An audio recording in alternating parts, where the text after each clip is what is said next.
it's been a minute since I've been on here actually posting content, probably in the past 4 or 5 months.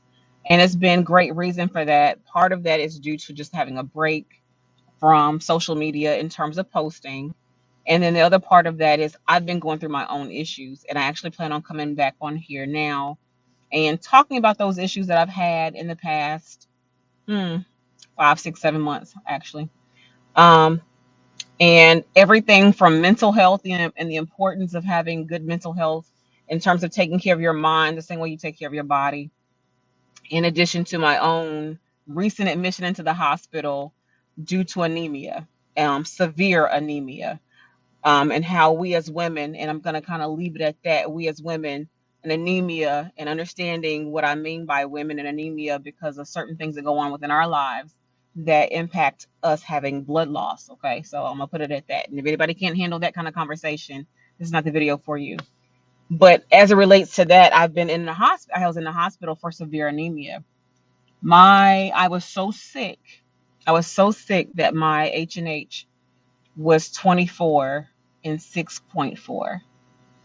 Now, if anybody, well, most people on here that follow me are nurses or nursing students. Anybody who knows, that's like near death, especially for the hemoglobin. That's how sick I was. So I want to talk about today, real quick, my experience of being a patient for the first time. Well, not for the first time. I've been a patient before, but it's been to having babies.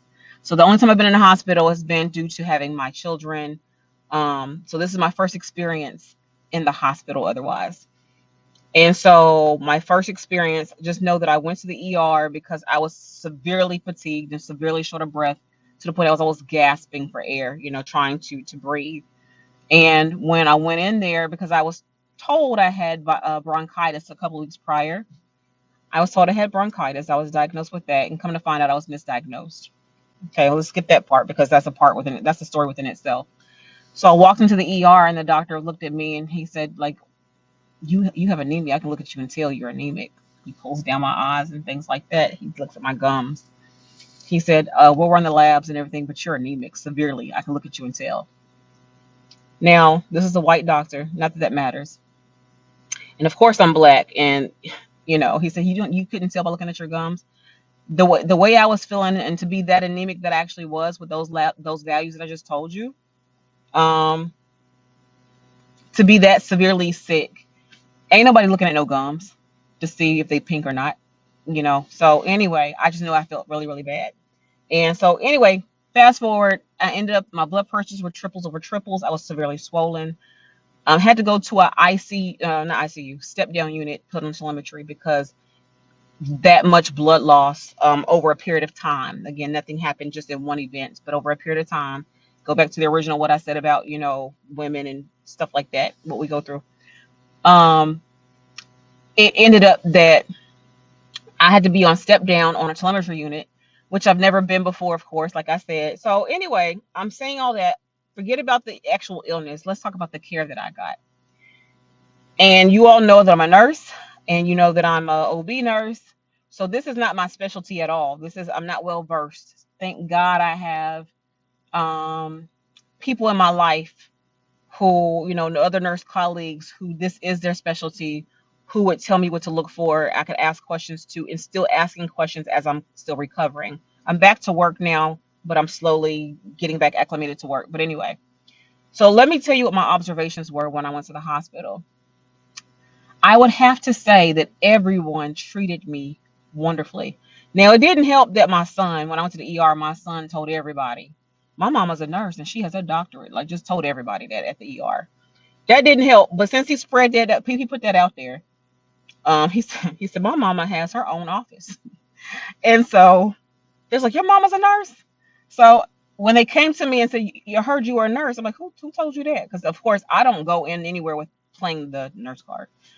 Anyway, that spread like wildfire, as you could imagine. So spread like wildfire, and of course, that carried from the ER to the. And let me preface this by saying I went to a standalone ER. They then transferred me from the standalone ER to the actual hospital, and I got admitted. That's how that works. So all that stuff went over to the actual hospital, and then of course it spread like wildfire. So they know I'm a nurse because of course my son started the whole talk, told them that. You would think that would make a difference in terms of your care. And I'm sure it played a part. And I had great nurses in the sense of they were very attentive to me, well, for the most part.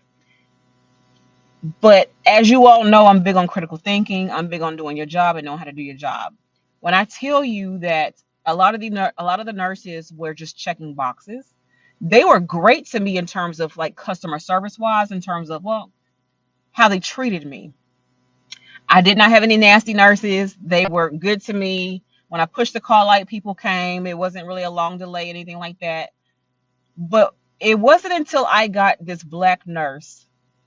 I had been there for over a day and a half at this point in time, and my whole stay was 5 days. That's how sick I was, because it had messed with my heart in terms of being that anemic. Had really messed with my heart. Another story, another day. But just know that I was in the hospital for 5 days. I had been in there, so I had shortness of breath, fatigue, and I started coughing. Okay, coughing because again, I thought I was told I had bronchitis.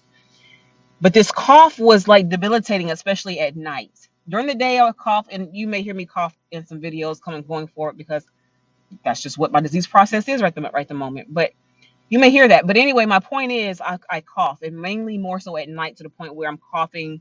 Even right now, as I sit here, my ribs and my sternum hurt because I have coughed for 3 weeks. And sometimes coughing to the point of can't catch my breath. And so at the hospital, I'm going through all this. And the night shift nurse, again, I'm a day and a half in my stay. The night shift nurse was like, oh, well, you have breathing treatments ordered every 2 hours, and I have some cough syrup for you, and I have morphine and Lortab for your pain. And I'm looking at her like, why am I just finding this out? She's like, it's right here on the order. Black nurse, right? You telling me I come in with shorter breath, anemia, tell y'all I've been coughing, tell you have been in pain. Oh, and she told me, oh, and you have melatonin so to help you sleep. I've been telling y'all I have been able to sleep for the past 3 weeks in terms of really sleep, like an hour here, an hour there, because of the illness. So she listened to me and told me what my PRN orders were.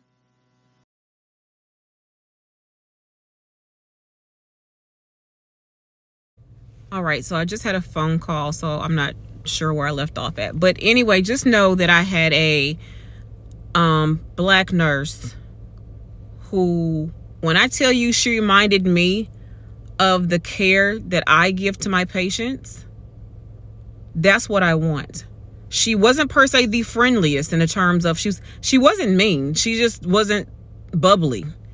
And I will take somebody who's competent over bubbly any day. And that is my point. We get so caught up in the aesthetic of people being like, she was so nice or he was so nice. I gives a damn about that. I want you to be competent, because I suffered a day and a half of coughing, feeling like I'm going to cough up my lungs because someone did not choose to tell me about the PRN medications. And the next day that nurse came back and she said, well, you didn't ask for these medications. How do you ask for something that you don't know that you even have? How do you ask for something that you don't know that you even have? So that's kind of my point. She wasn't the most bubbly, outgoing nurse, but she had me together.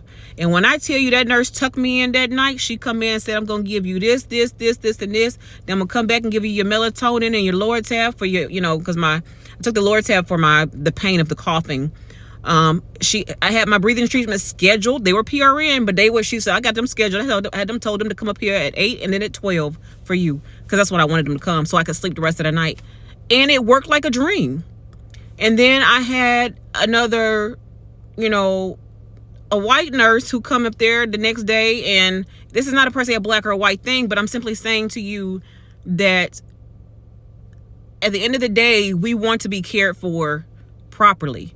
And it's funny how I got the best treatment from people who look like me, who asked me what I wanted, gave me what I wanted, told me my PRN meds, and took care of me. May not have been, again, the most bubbly or whatever. I don't care about that. Know how to do your job. Know that it's more important to know how to do the job, critically think, than it is to sit there and be hee-hee and ha-ha and bubbly. I don't want that.